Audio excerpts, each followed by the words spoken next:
Hello, out there.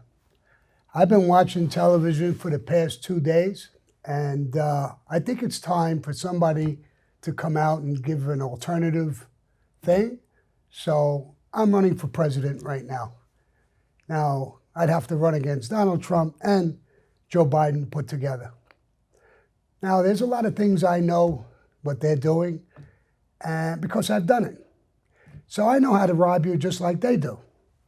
But I would be more honest, and I would tell you that there's ways to run this country that would be a lot better for everybody involved. Joe Biden is offering everybody $12 an hour. I'll give you $22 an hour. As long as it's coming from somebody else, who cares? Everybody needs a new car. I could give you a new car. We could do so many things together. But let's get a little serious about the mafia running the country. What would be the alternative thing? I remember years ago, there was a strike in New York. The mob was behind the strike with the union and trying to get more money. I went up to Paul Castellano's house, who was the boss of the family. He said, "Stop this strike. We're robbing the people. There's garbage stacked up in front of hospitals, old age homes, schools. What are we, greedy animals? Pick it up. I don't want this to be our background, our history, that we're doing this and we're betraying the whole state for money." Now, as I look at this election, I look at everything that's happening. This is a betrayal of the entire country.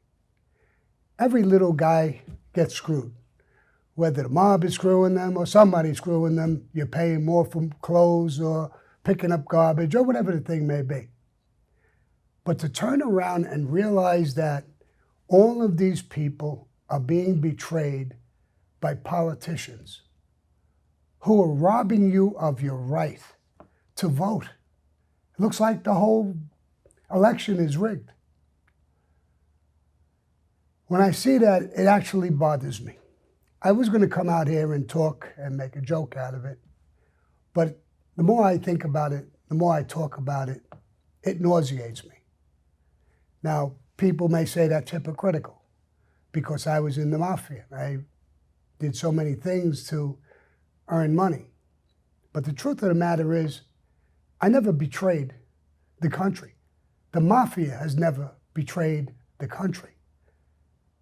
Even drug gangs and gangbangers have not betrayed the country. These people are betraying every single hard-working person in this country. And it makes me think about my mother and my father.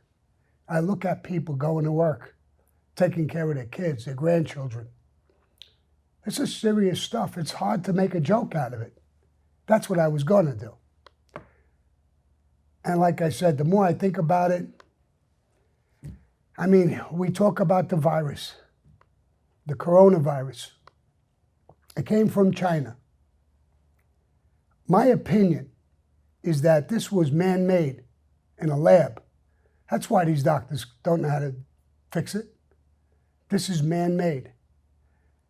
Millions of people caught it. Hundreds of thousands, if not millions of people are going to die from it. So you might ask me, how would the mafia take care of this? Well, if I was the president of China would be gone already.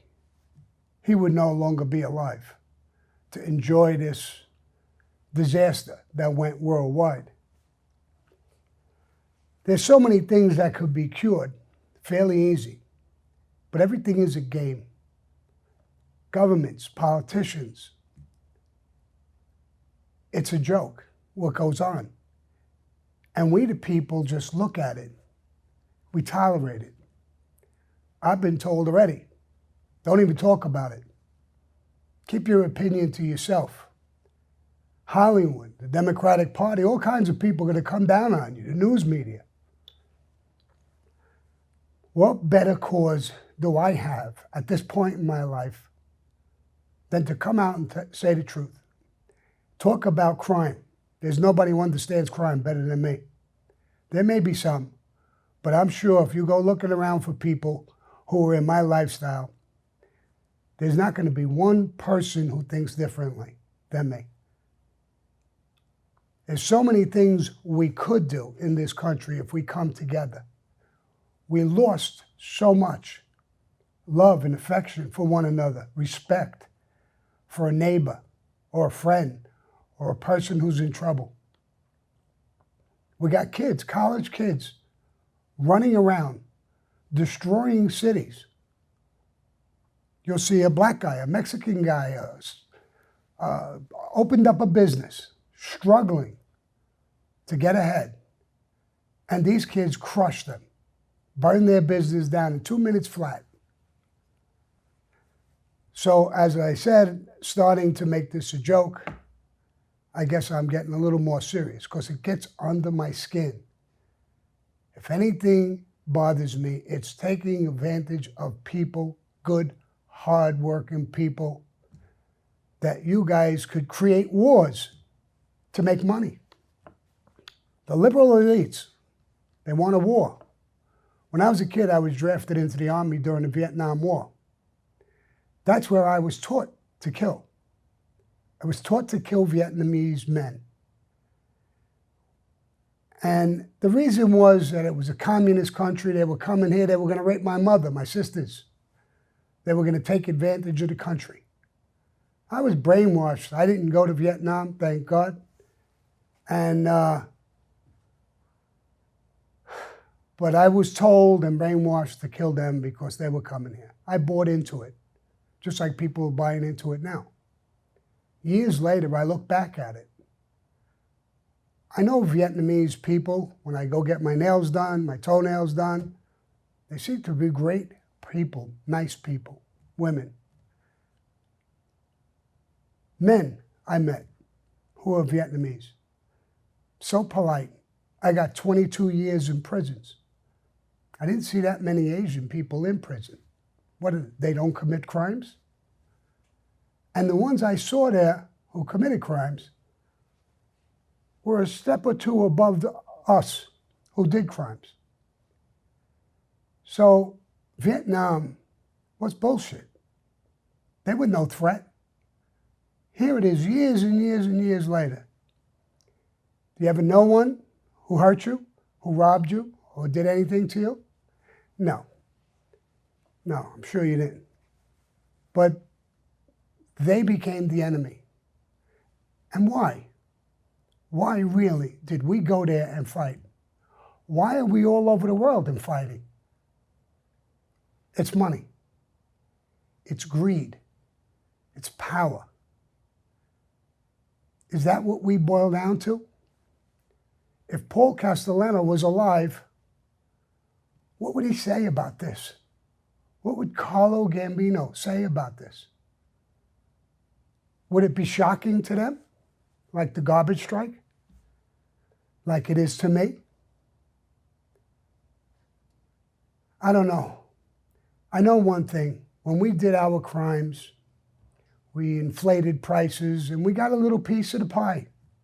It's not legal, it's not nice, but it wasn't a betrayal of the whole country.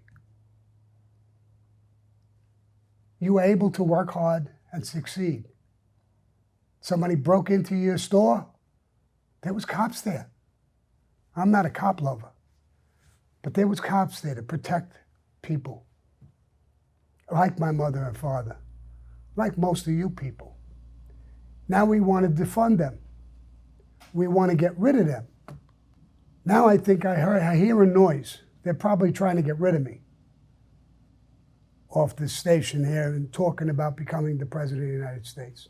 Now, obviously, I'm not going to become the President of the United States. I'm really thinking about becoming the governor of Arizona because I think I could do a lot of good, especially if I was serious. Because I have no interest in robbing the public. I have no interest in doing anything negative or going back to prison. But I do know what they do. I know how they think.